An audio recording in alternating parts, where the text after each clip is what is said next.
Ito yung gusto ng Diyos. Ano man ang pinagdadaanan mo, God wants you to move forward. Kung ikaw ay nagkasakit, nagdumaan sa problema, bumagsak ang negosyo, nawalan ng trabaho, o ano man ang pinagdadaanan mo ngayon, isa lang ang gusto ng Diyos sa'yo.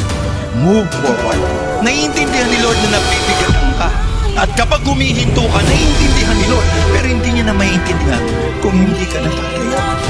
Hindi ka na babangon, hindi ka na lalakad, hindi ka na magpapatuloy. Kapag sunod-sunod na yung palo, umiyak ka kay Lord. Humingi ka ng tawad. Don't have that defeated mindset. Hindi kalooban ng Diyos na ang laman ng isip mo ay palaging natatalo ka. Ang kalooban ng Diyos, anak ka niya at mananalo ka at pagpapalain ka ng Diyos at may inihanda siyang mabuti para sa iyo. You are not born defeated. You are born a winner. Hindi ka pinanganak para matalo. Pinanganak ka para magtagumpay sa harapan ng atin. No!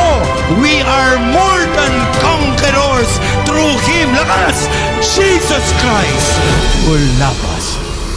Maraming bigat, dala-dala tayo. Pero tandaan mo, kahit na mabigat ang buhay, basta kasama mo ang Diyos, tagumpay ka pa rin na lumalaban sa lahat ng bigat ng buhay. Can I hear amen?